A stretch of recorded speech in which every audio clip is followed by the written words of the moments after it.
శ్రీలక్ష్మీ వల్లభారంభాం విఖనోమని మధ్యమాం అస్మదాచార్యపర్యంతాం వందే గురుపరంపరాం. శ్రీ లక్ష్మీనారసింహాయ నమః. శ్రీ హనుమతే నమః. ప్రేక్షకులందరికీ కూడా, వీక్షకులకు అందరికీ నూతన పరాభవనామ సంవత్సర ఉగాది శుభాకాంక్షలు.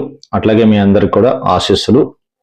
శ్రీ లక్ష్మీనారసింహస్వామి వారు, ఆంజనేయ స్వామి వారు ఈ సంవత్సరం అందరికీ కూడా చక్కటి ఫలితాలు అందించాలని చెప్పేసి మనస్ఫూర్తిగా కోరుకుంటూ, మనకున్నటువంటి 12 రాశుల్లో మొట్టమొదటి రాశి మేషరాశి గురించి ఎలా ఉండబోతోంది ఈ ఉగాది నుంచి అనేటువంటి తెలుసుకుందాం. మేషరాశిలో అశ్విని 4 పాదములు అంటే చూ, చే, చోల అనే అక్షరములు, భరణి 4 పాదములు లీ, లు, లే, లో అనే అక్షరములు, కృత్తిక 1వ పాదం ఆ అనే అక్షరము. ఈ అక్షరములన్నీ కూడా మేషరాశిలోనే వస్తాయి. ఈ మేషరాశి వారికి ప్రప్రథమంగా ఆదాయం 11, వ్యయం 5. అట్లాగే పూజించేటువంటి వారు 2, అవమానించేటువంటి వారు 4. ఈ విధమైనటువంటి గ్రహస్థితులు అంటే సహజంగా గోచార స్థితులు చెప్పేటప్పుడు దీర్ఘకాలిక గ్రహాలైనటువంటి శని, గురు, రాహు, కేతులను అనుసరించి ఎక్కువగా చెప్తూ ఉంటాం. ఆ విధంగా ఆలోచించినట్లయితే ఈ రాశి వారికి ఇంకా కూడా ఏళ్ళనాటి సంవత్సరం శని పూర్తి కాలేదు, పోయిన సంవత్సరమే ప్రారంభమైంది. అయితే ప్రారంభమైనప్పటికీ కూడా ఏళ్ళనాటి శని ప్రభావం వలన కొంత ధన నష్టములు, ఆర్థికపరమైన ఇబ్బందులు కొంత ఉన్నప్పటికీ, మీకు ఈ సంవత్సరంలో మీరు ఏ పని చేయాలనుకున్నప్పటికీ కూడా ఆచితూచి అడుగులు వేయడము, అట్లాగే ప్రతి నిమిషము కూడా జాగ్రత్తగా ఉండాలి. ఎందువలనంటే అటు బృహస్పతి కానీ ఇటు శని కానీ మీకు యోగించేటువంటి స్థితిలో లేరు. ఒక ఏకాదశంలో రాహు మాత్రం మీకు కాస్త అనుకూలంగా ఉండాలని చెప్పవచ్చు. అయితే ఈ విధంగా ఈ గ్రహస్థితులను ఆలోచించినట్లయితే మీరు ఏ కార్యము చేపట్టాలన్నప్పటికీ కూడా మీ యొక్క జాతక రీత్యా, మీ యొక్క రాశి రీత్యా ఈ సంవత్సరం అక్టోబర్ 31 వరకు మాత్రం మీరు ఎటువంటి కార్యాలు చేపట్టకుండా ఉండడం మంచిది. ఎందుకంటే చేపట్టిన ప్రతి కార్యములో కూడా తీవ్రమైనటువంటి జాప్యత అంటే కాల విలంబనం, టైంపాస్ అయిపోతూ ఉంటుంది కానీ పనులు అయితే కావు. రెండవది, ఆర్థికపరమైనటువంటి విషయాల్లో మీరు ఎక్కువగా ఎక్కడ కూడా ఇన్వాల్వ్మెంట్ ఉండకూడదు. అంటే మీరు ఎవరికైనా హామీ ఇచ్చి నేను డబ్బులు ఇస్తానని చెప్పడం, లేదా మధ్యస్థంగా ఉండి అతను ఇవ్వకపోతే నేను ఇస్తానని చెప్పడం, లేదంటే మధ్యలో సంతకాలు పెట్టడం, ఇలాంటి విషయాల జోలికి వెళ్ళకండి. మరీ ముఖ్యమైన విషయం, మీరు ఏ కార్యక్రమం చేపట్టాలన్నప్పటికీ కూడా ఈ సంవత్సరం మీకు అత్యంత అనుకూలమైనటువంటి సమయం అక్టోబర్ 31 నుంచి జనవరి 24 వరకు చాలా బాగుంటుంది. అయితే ఇక్కడ మరొక చిన్న లాజిక్ ఏంటంటే, డిసెంబర్ 5వ తారీఖున మీ రాశి నుంచి చతుర్థంలోకి రాహు వస్తున్నాడు. కాబట్టి మీ తల్లి యొక్క ఆరోగ్యాన్ని కాస్త జాగ్రత్తగా చూసుకోవాల్సినటువంటి అవసరం కూడా ఉంటుంది.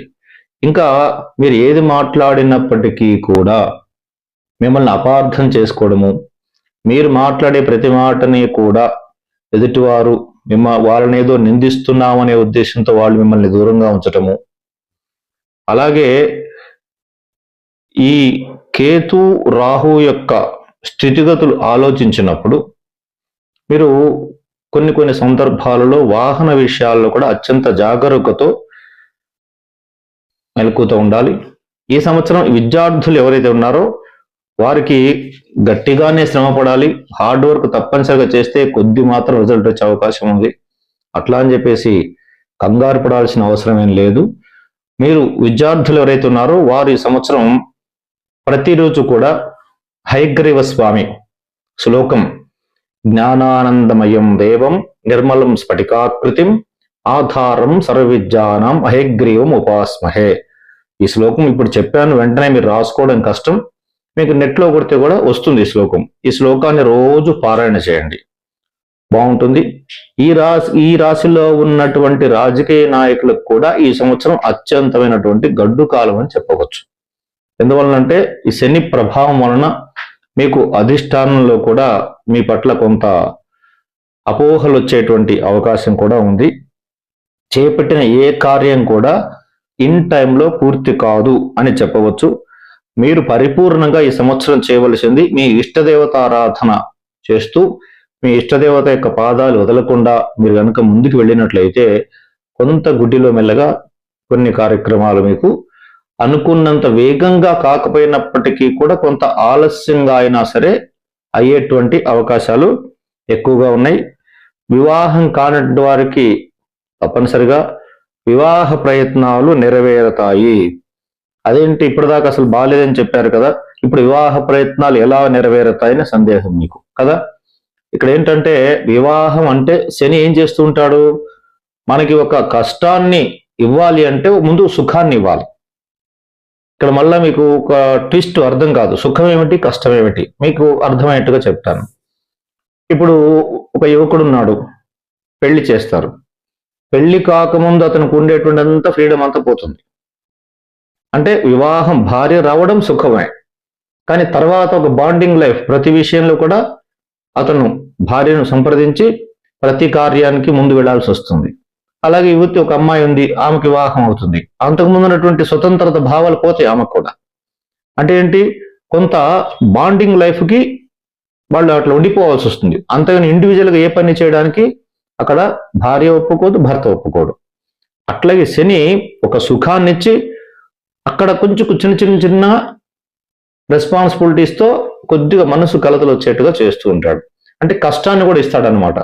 భార్య వచ్చిందని సుఖపడుతున్నామని సంతోషించాలా, లేదంటే లైఫ్ లాంగ్ మనం ఒక బాండింగ్ లైఫ్ గడపాలి ఇప్పటి నుంచి అనేటువంటి సమస్యకు మనం ఎదుర్కోవాలా, అట్లా ఉంటుందన్నమాట. సంతానం లేని వాళ్ళకి సంతానాన్ని ఇస్తాడు. దానివల్ల ఏమవుతుంది, ఆనందం, జీవితంలో సంతానం అనేటువంటిది వెలకట్టలేనటువంటి ఎసెట్ మనకి. కానీ బాధ్యత పెరుగుతుంది, ఖర్చులు పెరుగుతాయి. కాబట్టి శని జరుగుతున్న వాళ్ళకి ఖచ్చితంగా వివాహం కూడా అవుతుంది. కొంత ఇల్లు కట్టుకునే ప్రయత్నం చేయడం, అది మధ్యలో ఆగిపోవడం, ఇలాంటివి జరుగుతూ ఉంటాయి. ఏదేమైనప్పటికీ కూడా వ్యక్తిగత జాతకాలు అనుసరించి కొంత ఈ ఫలితాలు కూడా చెప్పవలసి వస్తుంది. ఈ చెప్పేటువంటి ఫలితాలన్నీ కూడా ర్యాండమ్ గా ఉంటాయి ఏ రాశి వారికైనా. ఎందుకంటే ఒక రాశిలో 3 నక్షత్రాలు ఉంటాయి కాబట్టి ఆ 3 నక్షత్రాలు బేస్ చేసుకొని ఈ ఫలితం చెప్పాల్సి వస్తుంది. కాబట్టి ఈ రాశి వారందరికీ కూడా ఈ సంవత్సరం అత్యంత మధ్యమ కాలము, అంటే మిశ్రమ కాలం అని చెప్పవచ్చు. మీరు మరిన్ని ఉత్తమ ఫలితాలు పొందాలంటే శని త్రయోదశి రోజున శనీశ్వరుడికి తెల్ల తైలాభిషేకము, సంకష్టహర చతుర్థి అని వస్తుంది. ఆ రోజు సాయంత్రం చంద్రుడికి క్షీర అర్ఘ్యం ఇవ్వాలి. అంటే ఆ రోజంతా కూడా ఉపవాసం ఉండి సాయంత్రం పూట సంధ్యాసనం అయిన తర్వాత ఆవు పాలు దోశల్లో పోసుకొని చంద్రభగవానుడికి ఎదురుగా నిలబడి అర్ఘ్యం ఇవ్వాలి. దీనివల్ల శని దోషం చాలా పోతుంది.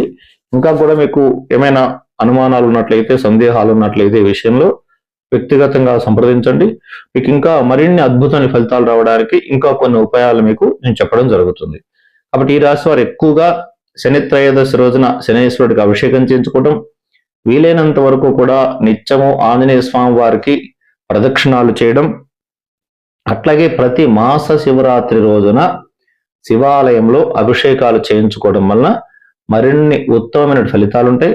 మరొక ముఖ్యమైనటువంటి సూచన, ఈ రాశి వారికి ఒక తంత్ర ప్రక్రియలో, తంత్రం అంటే ఏదో ఇంకేదో మంత్రాలు ప్రయోగాలు కాదండి, ఇది ఒక తంత్ర విధానంలో ఏంటంటే పాల చెట్టు అని, పాలకర్ర చెట్టు అని, పాలకురిసి చెట్టు అని అంటూ ఉంటారు. దాన్ని వేరు తెచ్చుకోవాలి.